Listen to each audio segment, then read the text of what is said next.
descriptors for the IELTS exam. These are the band descriptors for the IELTS exam.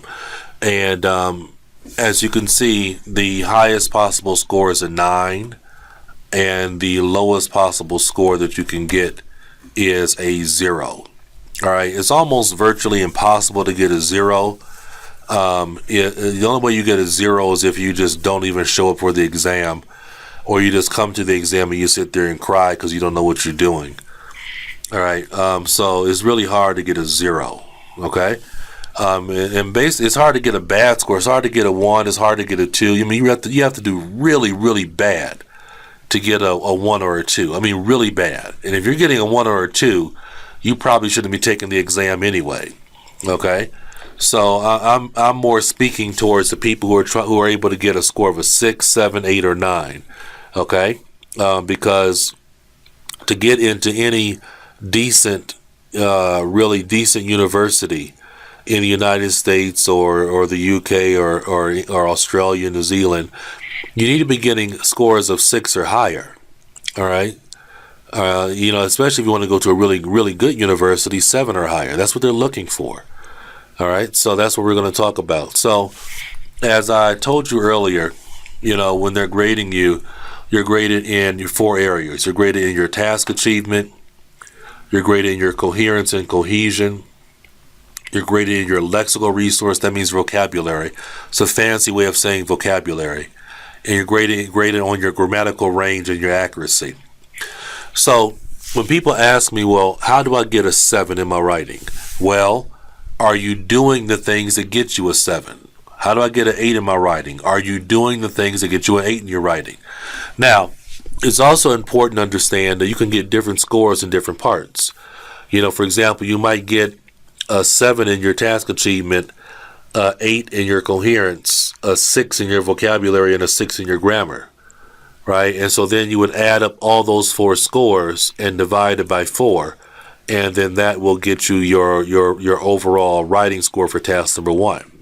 Okay, so you don't have you possibly might not have the exact same score in each of these different 4 categories that we're looking at here.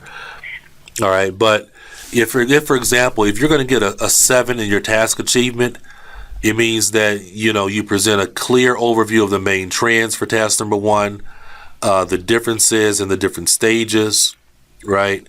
You cover the requirements of the task. In terms of coherence for a 7, you logically organize the information and ideas. There's clear progression. That's why I tell you that you have to write 4 distinct paragraphs, and each paragraph has a purpose.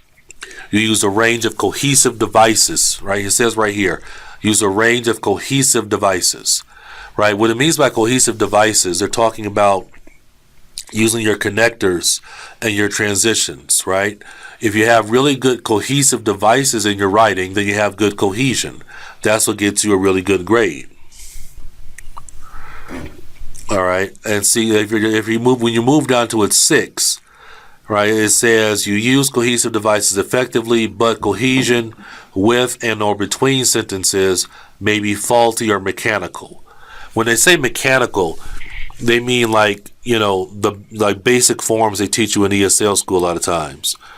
First, second, third, first, second, third, first, second, third, right? If you want to move up into a higher range of a 7 or 8, you have to use a range of cohesive devices. You can't just keep going first, second, third, first, second, third, first. You can't do that stuff. Okay. All right, and then when it comes to your lexical resource, to get a 7.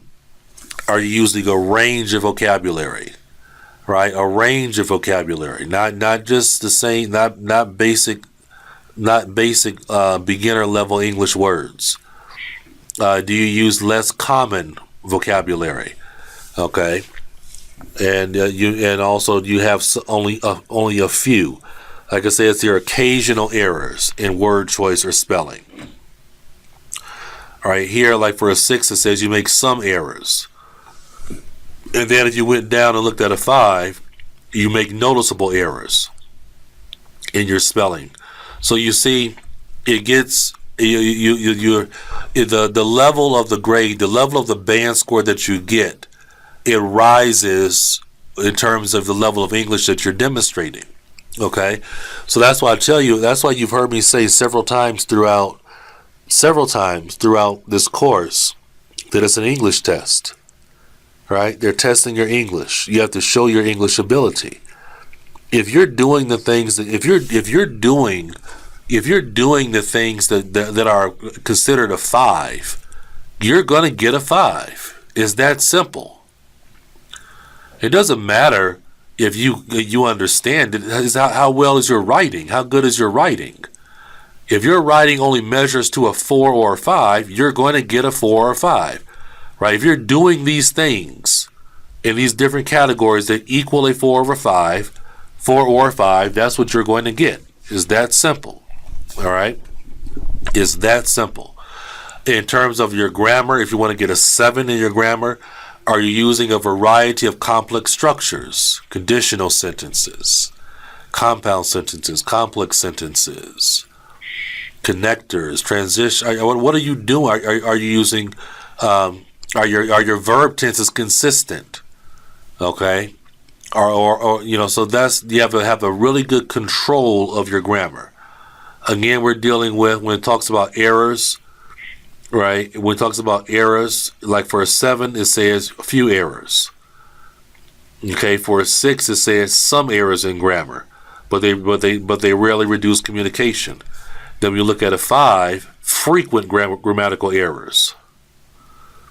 Right, for a 4, errors predominate. That means there's a lot of errors. Okay, so when you're talking about, well, how do I get that higher grade? It's about the quality of your writing.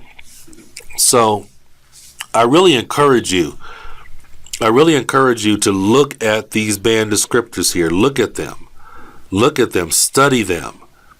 All right, and if you want to get a 7 or an 8 or a 9, then do the things that equal a 7, 8, or 9. You must do the things that fit the category. If you do the things that fit the category, then you will get that score. It's that straightforward. Okay? If you're not doing the things that fit the category of an 8, you're not going to get an 8. Okay? So I think having awareness and knowledge is very important. Most students go into their writing for test number 1 and test number 2 without really the proper understanding and knowledge of how grading works. And if you understand how grading works, then you know, if I want an 8 for task achievement, this is what I have to do. If I want an 8 for coherence, this is what I have to do.